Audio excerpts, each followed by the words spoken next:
I was walking home from work one day and I had the craziest idea. What if before I die, I could transfer all of my knowledge, wisdom, and experiences to my kids? That would be pretty cool, right? That way, they wouldn't have to make all of the mistakes that I have made, or they could apply themselves more efficiently in certain situations, thereby maximizing every opportunity. And as if someone was answering my ridiculous question, a simple yet bold thought came to my mind. It's already been done for thousands of years. But how? I'm sure Elon Musk would have said something by now, right? But instead of the use of machines and AI, it's already been done through the use of books. Imagine someone condensing 40 years of their life and experiences on a piece of paper that's only worth an average of $30.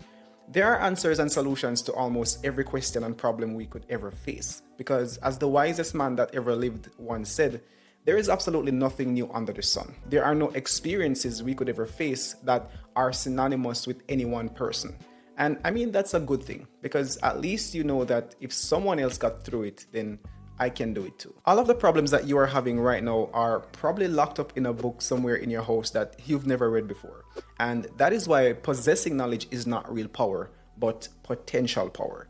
You must first comprehend and apply what you've learned to see any kind of significant change in your life. And on that note, I want to share some very interesting ideas from 3 amazing books that can significantly change your life by altering the way that you think about yourself, money, and your relationships. The last one is particularly interesting, so you want to stick around to find out. So let's talk about the 5-second rule by Mel Robbins. Have you ever been put on the spot to do something that you have very little confidence in, or you're good at it, but you haven't yet developed the confidence in yourself to boldly come forward and seize that opportunity? For example, I love public speaking and teaching others, and I find great joy in being able to empower others through words and speech. However, when I just started out, everyone else around me identified that gift in me, except for myself, of course, who was still pretty shy and reserved mentally. So oftentimes when I was asked to give a presentation, teach Sunday school, in church, or be the spokesperson for a group project in college, I'd often shy away or be scared to say yes, because my brain would start creating 1,000,001 excuses as to why I can't do it. You're not good enough yet. You can't do it like this person over here. Dude, you have to go home and eat ramen, for example. Whatever the excuse might be, your brain is going to start creating them. Until one day, something life-changing happened to me. I accepted an opportunity to speak at a church event once, and after sharing, someone came to me and told me how much what I said had blessed them and how it changed the way that they actually felt about themselves. From that moment, I decided that whenever any opportunity to speak would present itself, within the first 5 seconds of receiving that invitation, so long as I have no prior engagements, I would say yes. Was I nervous? Absolutely. But I would do it anyway. Was I uncertain and scared about messing up? Yes, but I would do it anyway. Why? Because the blessing of the life that we've been given has tied within it the livelihood of those around us as well. So the longer that we delay manifesting ourselves and utilizing our gifts, the more the ones who are supposed to benefit from the fulfillment of our own unique purpose will actually suffer. It is the same idea that Mel Robbins talks about in her book, The 5-Second Rule, where she emphasizes the necessity of breaking the habit of hesitation. Overthinking often leads to inaction, and inaction leads to stagnation. So interrupt hesitation with immediate movement.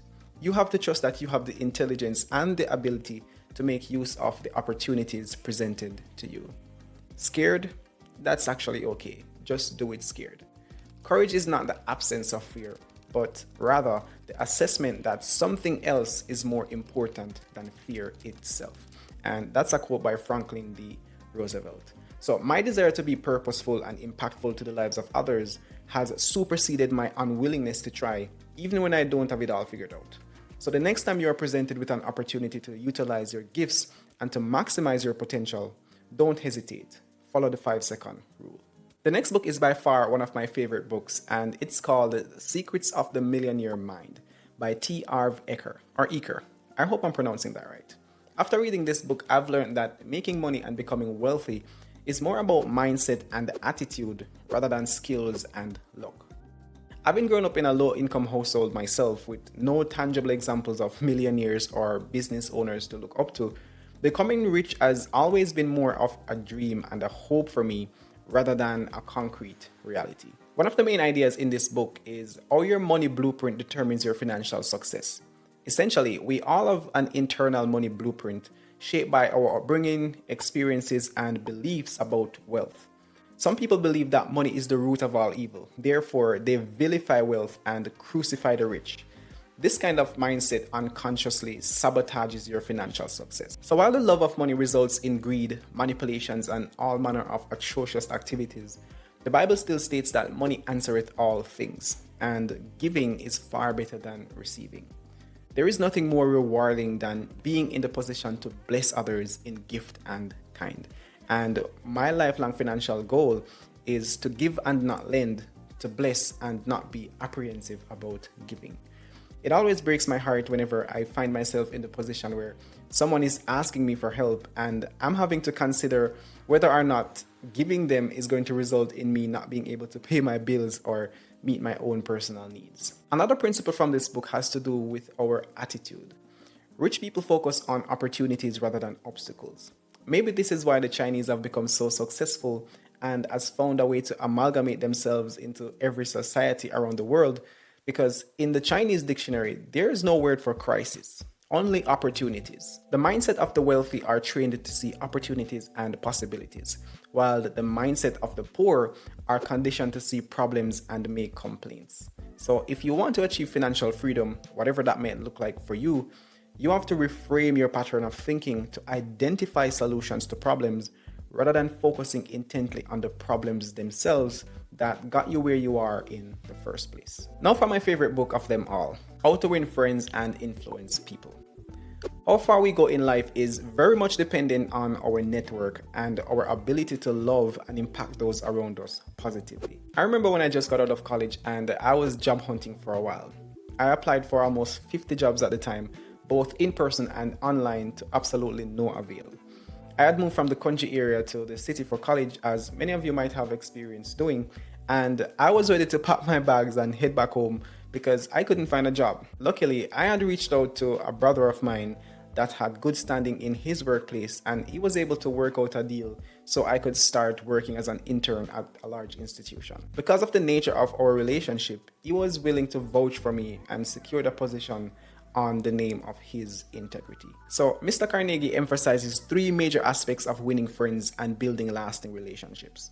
The first one is the power of listening. People love to feel heard, and how well we listen to others shows our interest in their lives and how much we sincerely care.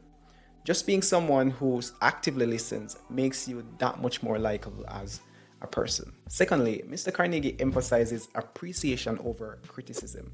Most of us are kind of hardwired to see the faults, flaws, and problems with other people. This is oftentimes a reflection of our own inner demons. But if we learn to proactively praise and appreciate others for their good work, this makes them more open to your influence while reducing the resistance and roadblocks that criticism breeds. Finally, he emphasizes remembering names and details. The sweetest sound to a person's ears is the sound of their own name. So paying attention to detail and applying small gestures of personal attention can make a huge impact on someone's life. It makes them feel seen, valued, and important, which is a major psychological need for all of us humans. If you learn to apply these principles effectively across these three spheres of your life, personal development, personal finance, and relationships, you can improve your odds of becoming successful in 2025 and beyond. You can check the links in the description if you want to grab a copy of these books, and these are affiliate links, guys, at no additional cost to you. Don't forget to subscribe for more inspiring content, and check out this video over here for a comprehensive action plan for the next 6 months. See you guys in the next video.